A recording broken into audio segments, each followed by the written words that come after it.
Thank you for coming out on such a warm evening. Thank you to our students, our parents and our staff, and thank you to the Friends of Scots who've come here in great numbers tonight.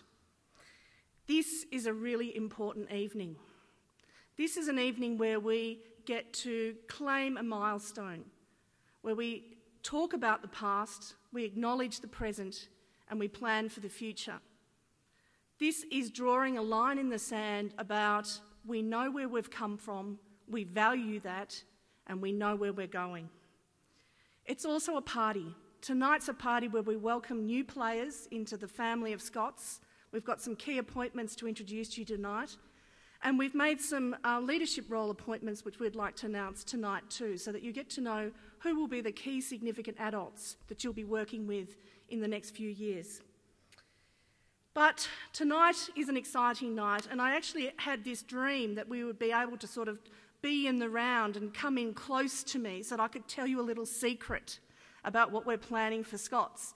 And then my very wise advisors pointed out, but Peggy, there's going to be hundreds. I went, oh, okay, so not so intimate then. So can we just imagine that you're coming close, just in your heads, if not in your bodies, cuddle round and get ready, because this is where we're going.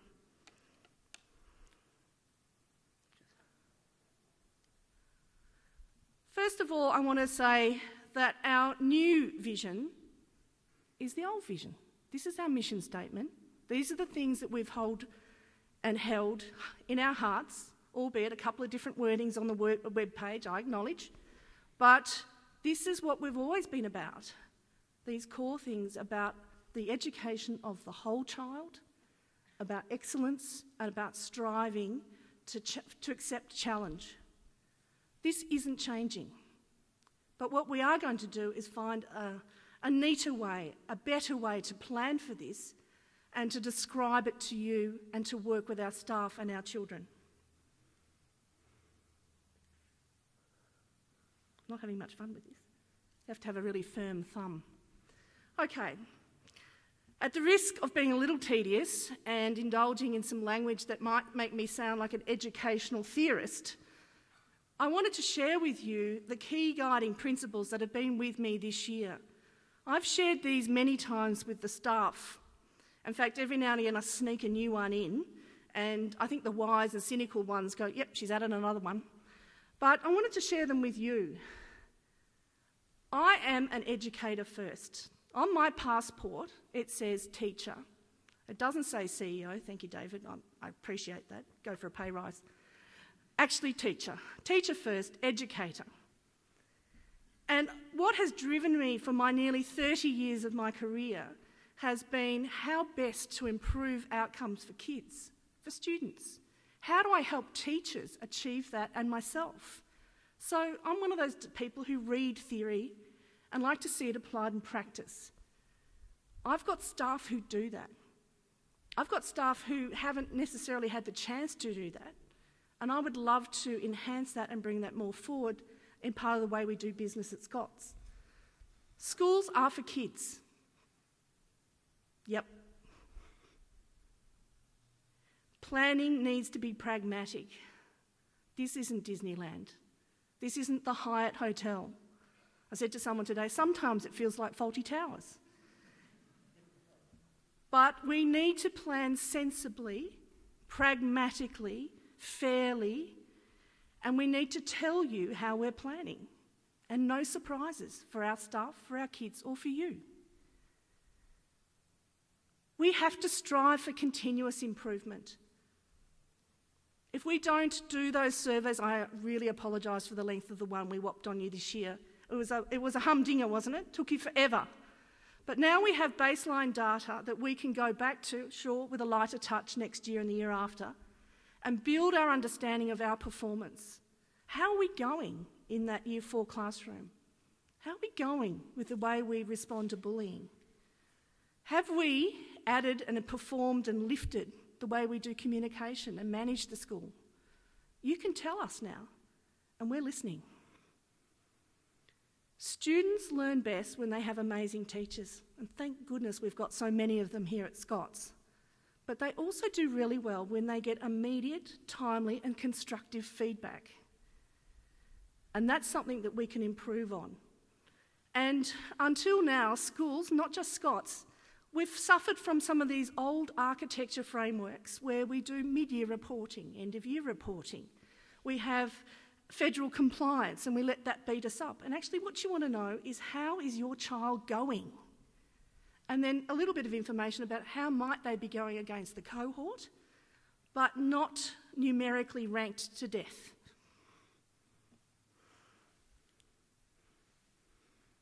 We are also a business. Apart from being this wonderful, loving community where we're gathered in now for a little hug, we're also a business. And we need to keep our costs under control. We need to be reasonable and fair. We need not to throw surprises at you with fee rises. We need to keep it achievable, especially for families with more than one child, 2 or 3, some of you. And we also need to make sure that we can invest in our buildings and in our staff. We need to use data about student performance. We need to help that inform our teaching on a daily basis, on a weekly basis. We need to use that to plan for whole curricula, for how we might outline and deploy professional learning for staff to address a seeming weakness. Not just guessing, not just hoping, but using data. Our staff are amazing. One of the strongest, best assets of the school. But what's their value proposition? Why would they stay at Scots? I know your children are amazing and I do feel privileged every day I meet them. And the classroom environment is about learning. But unless they can learn from each other and have access to the best research and meet other professionals, they will shrivel and die. So professional growth has to be a really huge priority. A focus on excellence, not comfort. Agreed behaviours, walking the talk. Let's not settle for close enough is good enough. Or, oops, I didn't think of that. We're not perfect yet. We still do things a little bit but mostly pretty good. I want to get rid of the Education isn't just about improvement or well-run pragmatic things. It's also about fun. It's about engagement. It's about risk-taking. The IB people will surely support me on that one. It's about innovation. Innovation for me is when you use something in your classroom that takes the students' learning from this point to this point in a leap, because it connects, it engages. It was an aha moment. We need to release our teachers to be allowed to do those things. Occasionally, it won't work, but mostly it will. We are in the most amazing region. People often say to me, how are you settling in? How's it going? You liking Albury? I said, absolutely. I love it. That 2 times I got out, but it was great. No, I do love it. And I'm really looking forward to, by the end of the year, changing my ACT number plates to be New South Wales ones, so that to show you how embedded I've become. But apparently you need to sort of have a law degree to be able to do the green slip thing. Anyway, I haven't got time, but we'll get there. This region is amazing. Why wouldn't we leverage every single relationship, every mountain, every river, every bike track to get the best out of it? Every farm relationship, take our kids out doing ag with our farming families, learning about horticulture, learning about hospitality from the local restaurants, going to the wineries, trying not to drink the wine, but learning about winemaking. Wouldn't that be cool? Being about this community and working in partnership with you parents, not just because you can serve a darn good coffee at the country fair, because you have amazing skills. You are partners with us in developing the learning of your kids. How about helping mentor our older kids? How about coming in and telling us about your professional skills? How about sharing that with our staff? How about our staff offering you some stuff and running some courses and classes that you would like? Miss Penny, how about some French classes? Okay. We have to change. This milestone evening means we have been listening. The world has changed. Education has changed. This region is going off. It's fantastic. It is changing and growing. It has expectations that are different from 10 years ago, 15 years ago, 20 years ago. Our past defines us, and I couldn't bear to lose the pipe band. I have to control myself from crying every time I hear them. They're so beautiful. But it cannot constrain us. The head, the heart and the hands influence how you feel about having your children at this school, because you're looking at what they're thinking, what they're feeling and what they're doing, and you're applying your head. How are they learning? What are they learning? What progress could they be getting? What feedback am I getting? How do I feel in this community? And what do I get to do? How are my hands being involved? What's my relationship? I understand that. And I understand that there's been a call for change. The call from change has come in many vehicles, through people coming to see me, through the survey, from groupings, from parents and friends, from the kids themselves, from the staff. And sometimes I said, well, what about this change? And they go, oh, no, not a big change, not a CHANGE change, not a big change. Schools don't like change. But really, you do want change. Scots has incredible loyalty ratings. In our surveys, we get deep, dark, royal blue squares wherever we achieve really highly satisfied customers, as it were. Our kids, our parents, love us. But they also tell us in the survey, but you've got to improve. You've got to do a few things differently. We can't keep loving you if you don't pick up. So we've been gathering data, consulting, building on the past and understanding this school. We are realistic about where we are now. And we've been looking at our business to see that it can run smoothly and efficiently, and therefore to avoid passing on unnecessary costs to you. And having an understanding now of what we're about to do, I have restructured the school, redeployed our resources to achieve our single goal, which is to educate your children to achieve the most they can out of life, leadership and learning. I've made some key appointments. A couple of you will meet tonight. And I'm also calling on you this evening of our intimate little hug-in, to get behind the school. This is the time. Sure, you can share that constructive feedback to us as long as you like, and we'll try and improve.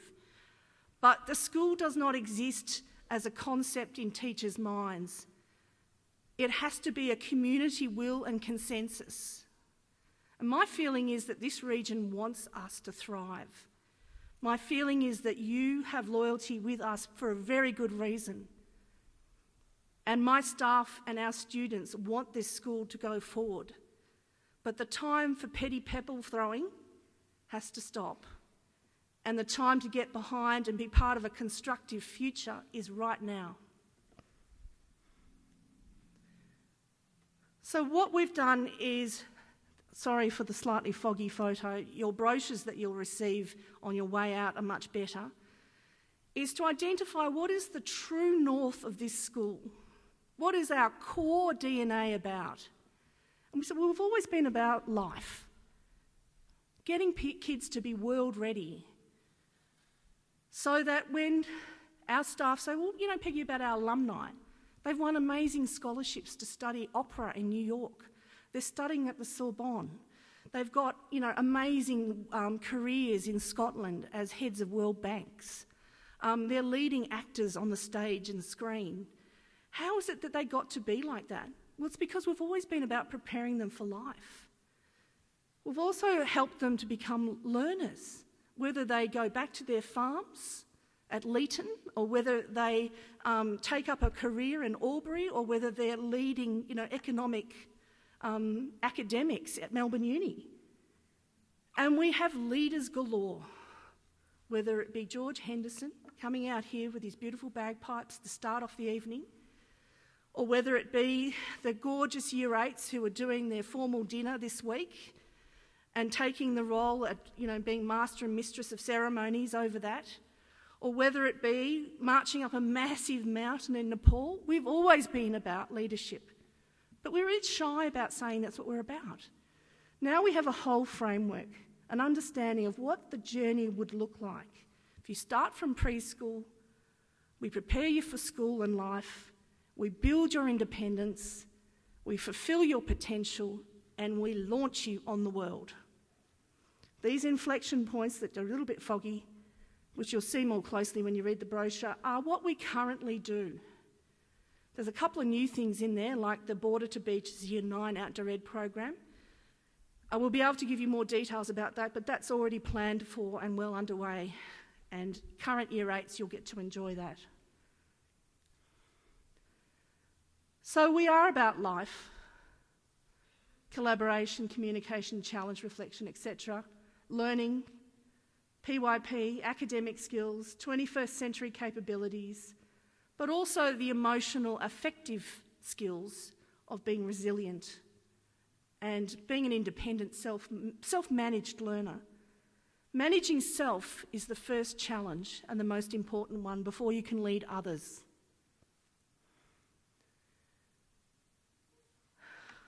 So, if you have our DNA and our strands and our program and our vision and our commitment to these three great strands that work together to grow and develop these people, you need roles that support them.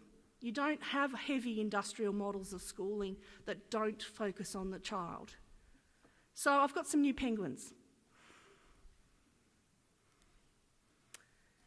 And the roles are slightly different. So I would like to take this evening to introduce in the senior school, knowing that in the junior school we have the PYP and Mr. Nick Martin will speak about that, and Greg Newbold about his work and how he will lead co-curricular learning.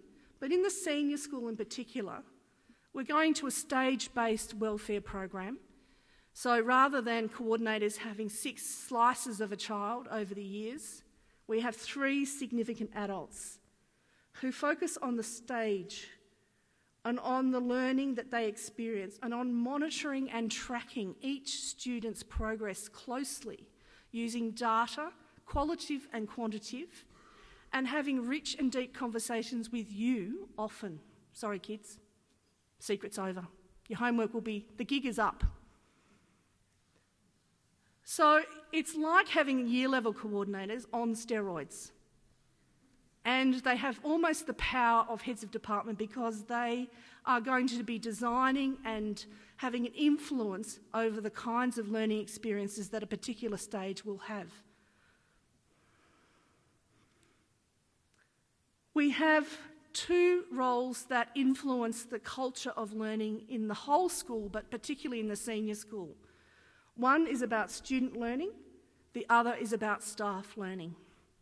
This student learning role is about putting the student and their desires and their opportunities into the mix of tight compliance, timetabling and subject selections, and it's about navigating your way through to give kids opportunities and choice and being in partnership with the kids and with the parents as that process unfolds.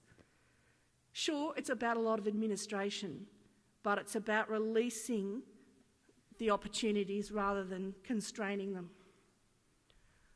The head of staff learning is about developing first-class best practice programs, including classroom observations, peer mentoring, filming of teaching, sharing of professional reading, going and networking with other schools, visiting academics, so that we can keep in touch and abreast and in front of where the trends are in education. Instead of heads of departments or KLA leaders, we now have super faculties, learning area leaders, who, rather than sitting on a telephone book of administrative data, say this is the English syllabus and this is the history syllabus, They are actually saying, well, this is a curriculum, couple of areas. How can I act as a coach? I have very professional teachers who read syllabi, who know what to teach on a Monday morning. How can I coach them to teach the best they can for a child and in a particular stage of learning? So I have 4 super coaches in curriculum. This then is the structure. This is what it looks like. I've got a gig, thank God, principal. Whew. We have a new deputy principal, David Armstrong, who you'll meet very soon, Penny Curran-Peters, Greg Newbold, Rob Cowan, who is new to us this year, who did timetabling and is a very fine physics and maths teacher. He's now doing student learning. Dale Zavatello is going to be reborn as the head of staff learning. Roger Barrows continues but takes up a bigger portfolio, 11 and 12. Neil Poole, 9 and 10. Evie Thompson, might get Evie to just bob up. Sorry to embarrass you, Evie, but some people in the junior school don't know what you look like. Thank you. And our 4 super coaches are Alison Mitchell, Karen Ennis, Chris Higgins and Kevin Turner. And everything works collaboratively. If you can imagine the students wedged between the stage coordinators and the learning area peoples as the centre of daily conversation. So we take out the clutter, put the student at the centre, and all those guiding principles that I started with come into play.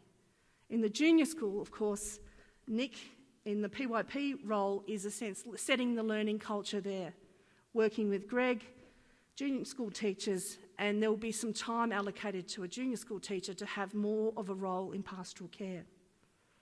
That, ladies and gentlemen, plus boarding, which we're about to appoint, plus a new business manager, which we're on the cusp of appointing, is going to be an awesome A team. Can we give a round of applause to all those staff, please?